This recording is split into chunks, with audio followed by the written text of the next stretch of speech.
seguimos en Los de Furia, ya estamos en el nuevo día y este es el momento, estamos escuchando a Gabo Ferro y quiero saber.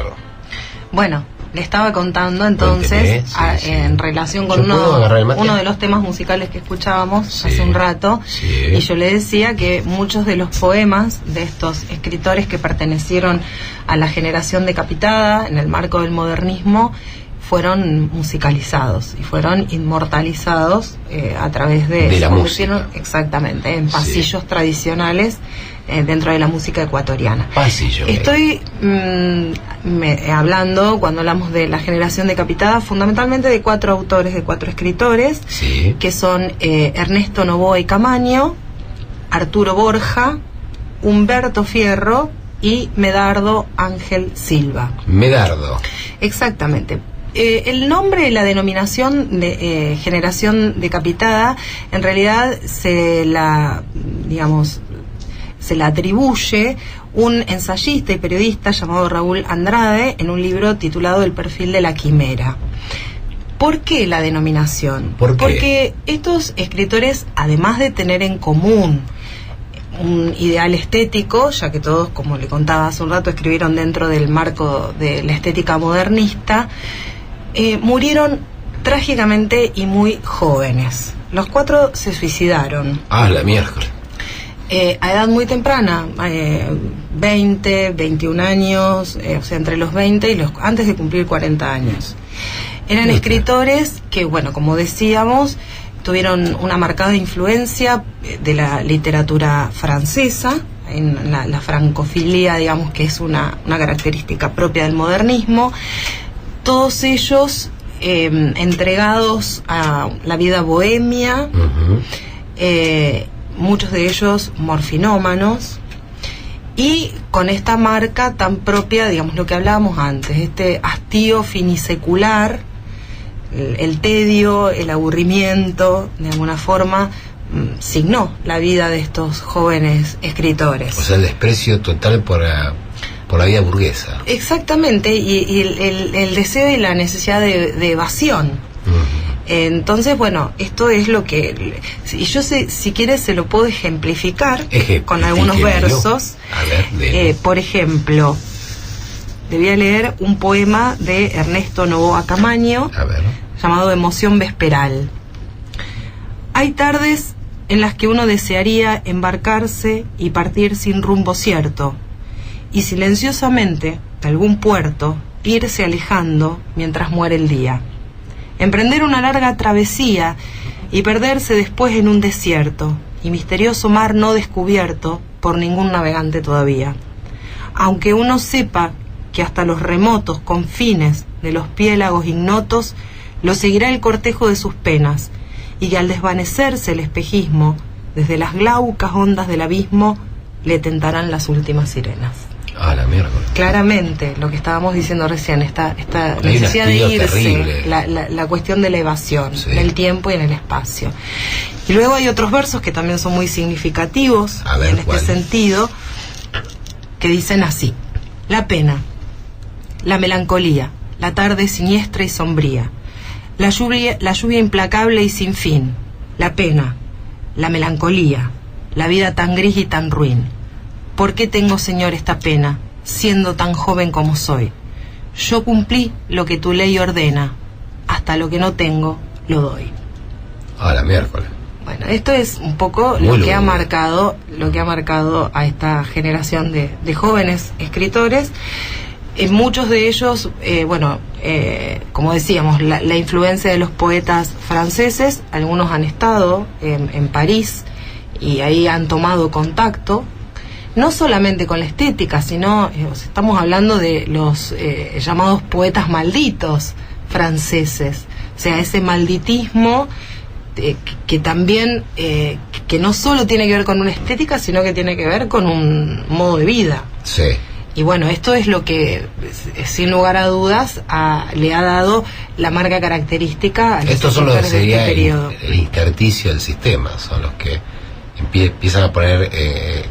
vienen a quebrar con el humanismo de que venía la modernidad, venía con esto de la igualdad y a potenciar. Claro, cuando se ponen en crisis estos valores, aparecen estas mentes es lo que sucedió históricamente con muchos artistas. Son demasiado sensibles. ¿Aproximadamente en qué tiempo estudió? Bueno, es bueno que lo pregunte, porque en realidad el modernismo en Ecuador se dio un poco tardíamente en relación con lo que fue el desarrollo en los demás países hispanoamericanos.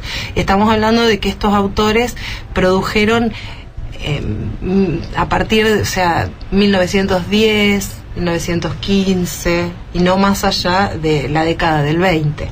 Bueno, pues es el momento donde empiezan a aparecer todos los que ponen en jaque el sistema. En la Argentina es el momento donde los anarquistas, los sindicalistas revolucionarios empiezan con lo que pasa que estéticamente y literariamente hacia la década del 20 ya en algunos países empiezan los movimientos vanguardistas que justamente vienen a refutar la estética modernista. Esta estética preciosista, el exotismo. No nos olvidemos que cuando se habla de modernismo se suele hablar de los escritores de la Torre de Marfil. Un poco han sido acusados muchos modernistas de tener una actitud un tanto individualista. O sea, esto de...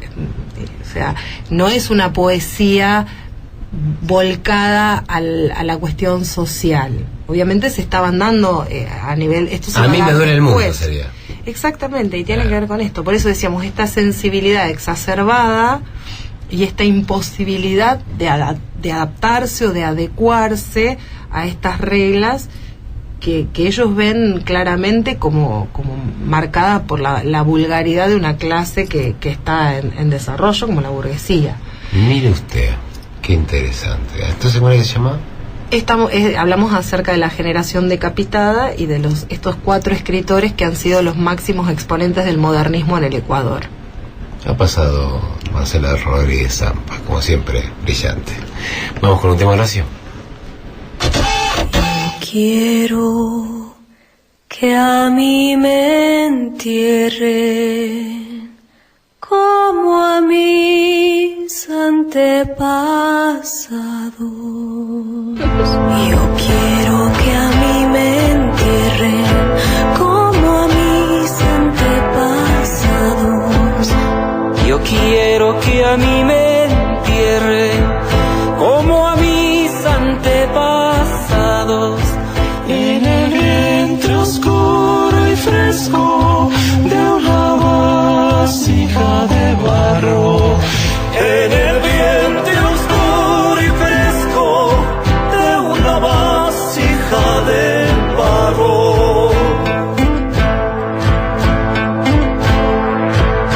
Cuando la vida se pierda tras una cortina de años, cuando la vida se pierda tras una cortina de años, vivirán a flor de tiempo amores y desengaños.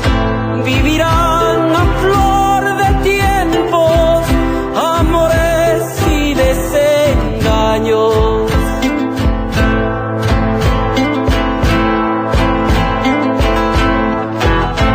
Arcilla cocida y dura, alma de verdes collados. Arcilla cocida y dura, alma de verdes collados. Luz y sangre de mis hombres, sol de mis antepasados. Luz y sangre de mis hombres, sol de mis antepasados.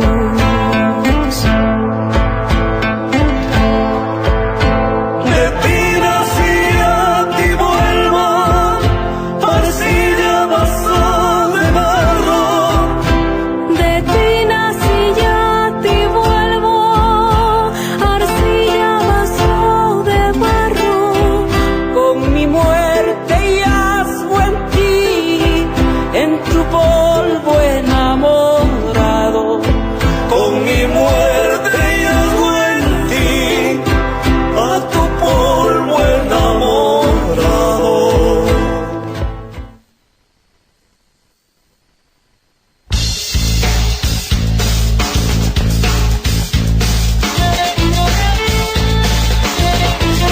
seguimos en Los de Furia. Este es el momento que yo la miro y le digo, si quieren comunicar con nosotros. Pueden hacerlo por mensaje de texto o WhatsApp al 156-409177 o pueden hacerlo a través de nuestro perfil de Facebook, Los de Furia. Bien, el 7250 dice, muy lindo programa, chicos. Dice, exactamente, bueno, le mandamos un beso y sigue conectado diciendo, todo me gusta. Ángeles Grespan y el señor David. Estamos en este momento, se escucha San Jaureche y es el momento en que ¿qué? Es el momento en que usted continúa con la historia. Exactamente. Yo le he dicho que un dato curioso que tiene el Ecuador es que todo empezó por culpa de los afrancesados. Ajá. Bien, la primera revuelta en camino hacia la independencia se da en 1809, un año antes que Buenos Aires. Pero acá viene lo loco. Se sublevan contra las autoridades afrancesadas.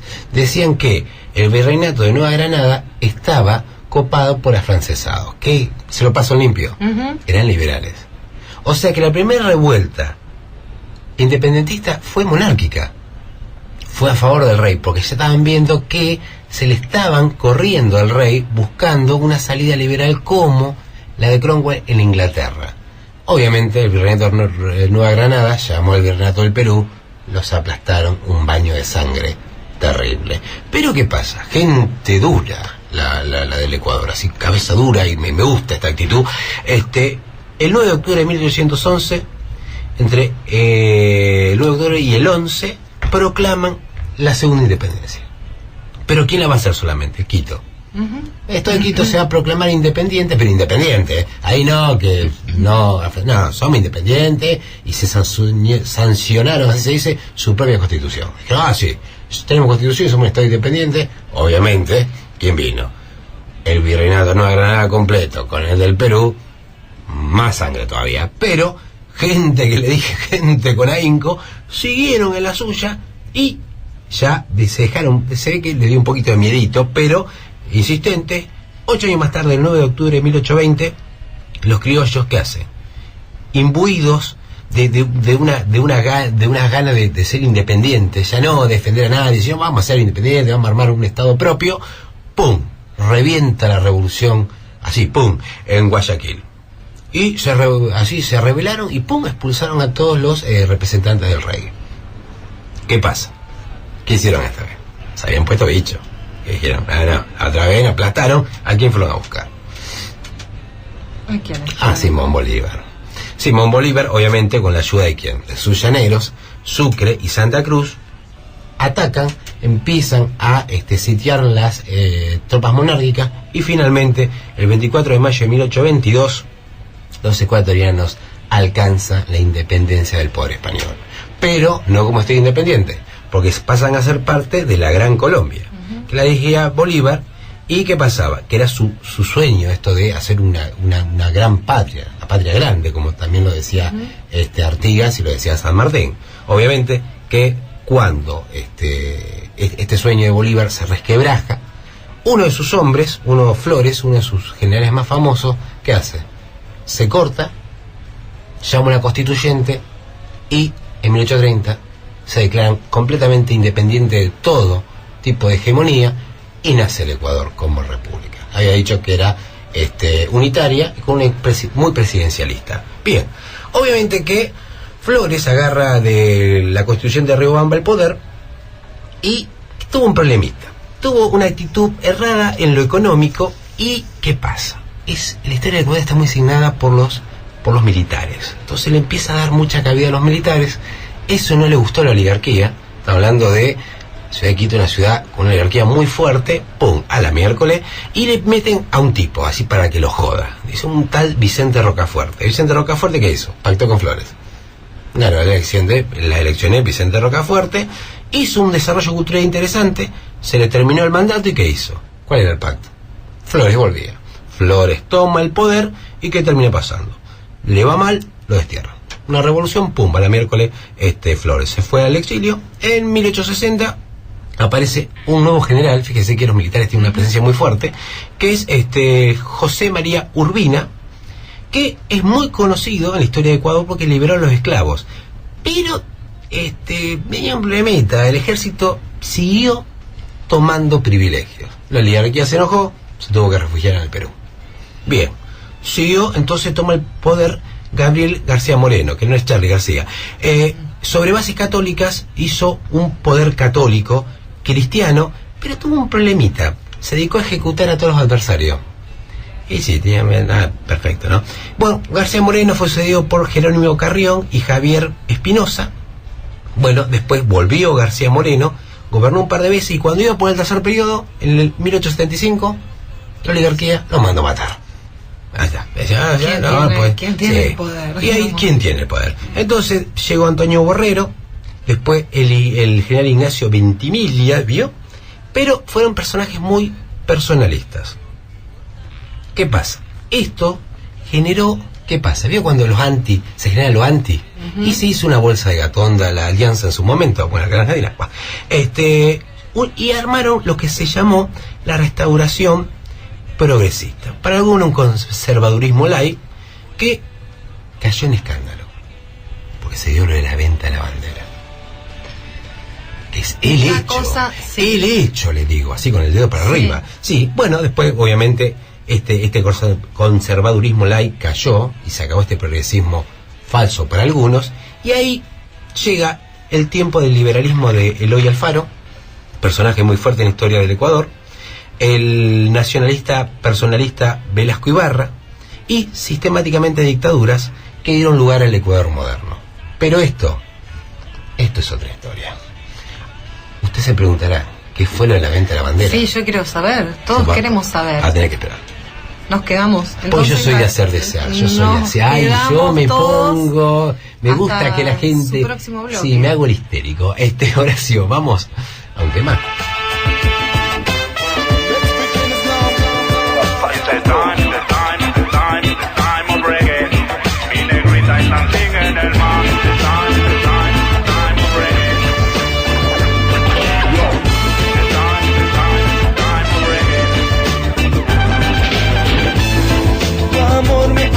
Vivir, si tú no estás negra yo me puedo morir. Tú no entiendes que mi corazón, la tensión de tu meneo y quebro de pasión. Quiero verte bailando reggae toda la noche hasta el amanecer. Quiero verte bailando mujer, tu calor me quema negra, yo ya no sé qué hacer. Bajo la luz de la luna llena, mi negrita se pone más buena.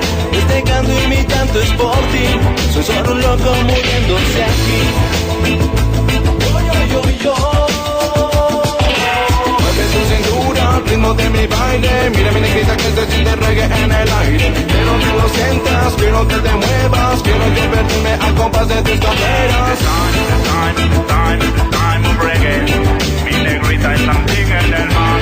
Time of reggae.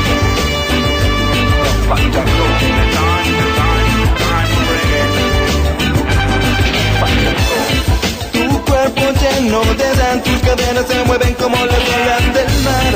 Mi negrita no puedo parar, sigue dándole al tambor que quiero verte bailar. Quiero verte bailando reggae toda la noche hasta el amanecer. Quiero verte bailando mujer, tu calor me quema negra, yo ya no sé qué hacer.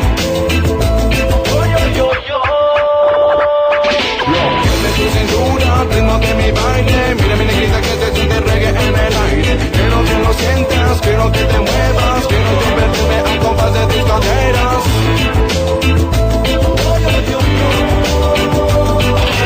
Siento que me quemo cuando me acerco a tu piel. Veo tus caderas y me encanta tu baile. El veneno de tu cuerpo a mí me va a enloquecer. Mi negrita está sin quemas y yo ya no sé qué hacer. Yo te canto pero mis palabras van al viento.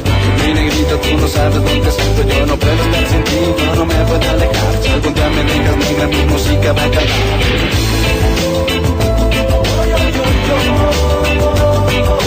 Mueve tu cintura al ritmo de mi baile. Mira mi negrita que se siente reggae en el aire. Quiero que lo sientas, quiero que te muevas. Quiero yo perderme al compás de tus caderas. Mueve tu cintura al ritmo de mi baile. Mira mi negrita que se siente reggae en el aire. Quiero que lo sientas, quiero que te muevas. Quiero yo perderme al compás de tus caderas. Quiero verte bailando reggae. Quiero verte bailando mujer.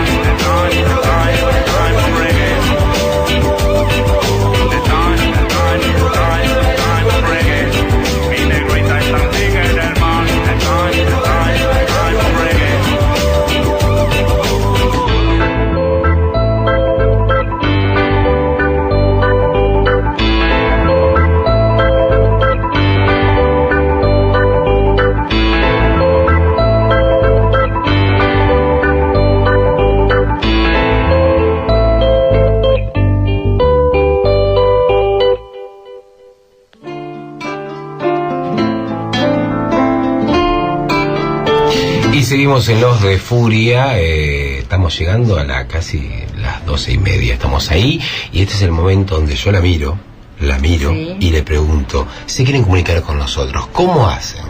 Ya le dije. ¿No le tengo que preguntar eso? No, bueno, entonces vamos de vuelta.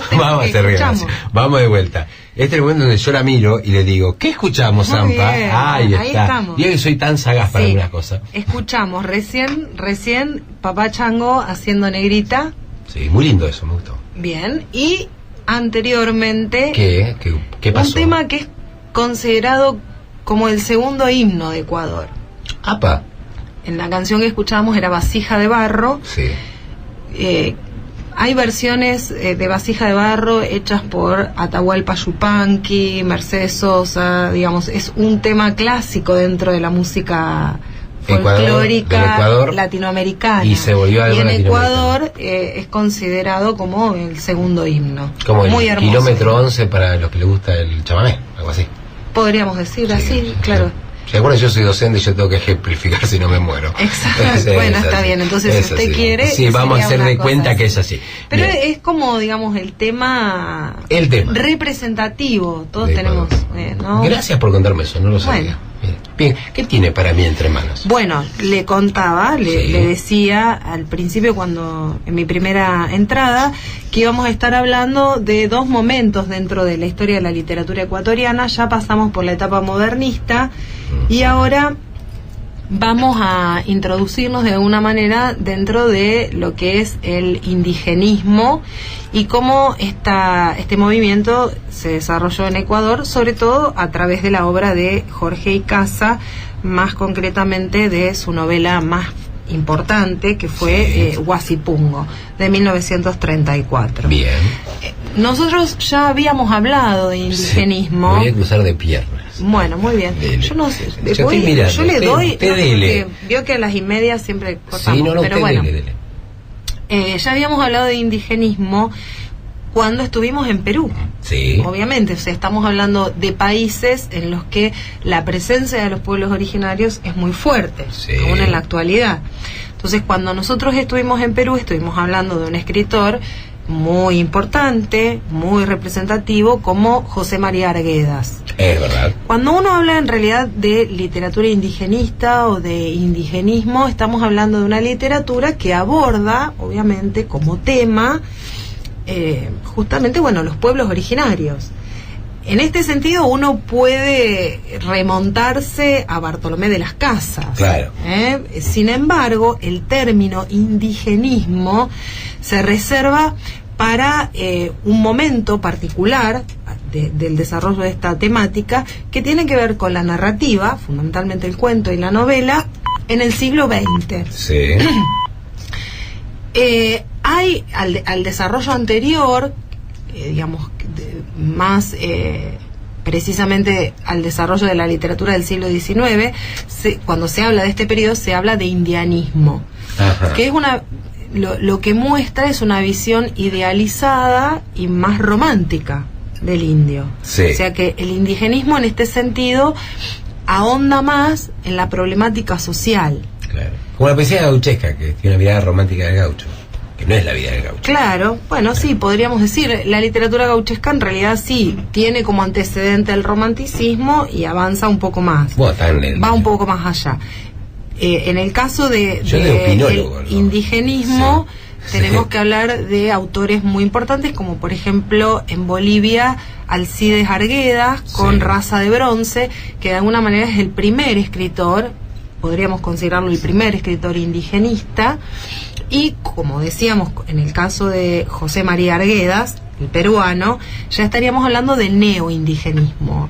Da un paso más. Ya no se queda en la cuestión social, en la problemática, en esta tendencia reivindicativa, sino que se vuelca un poco más a la cosmovisión, la visión del mundo aborigen. Sí, ahí entendí. Entonces, esto como característica general. Nosotros nos vamos a referir al caso de Icaza y Huasipungo, que esto tiene que ver también con algo que, con una postura desarrollada por Mariátegui, que era un crítico, un estudioso peruano, de origen marxista que aborda fundamentalmente la relación de los pueblos originarios y la tierra. Sí. Bueno, que es un poco la historia que va a contar Huasipungo. Entonces, si usted quiere, en el próximo blog... ¿Me va a leer? Yo le voy a leer un fragmento de esta novela y vamos a estar conversando un poquito acerca del argumento. Entonces me quedo a escucharla. La tengo que cortar porque me está corriendo el pito. Bueno. Entonces, si me corre el pito, vamos nomás con la identificación de la radio.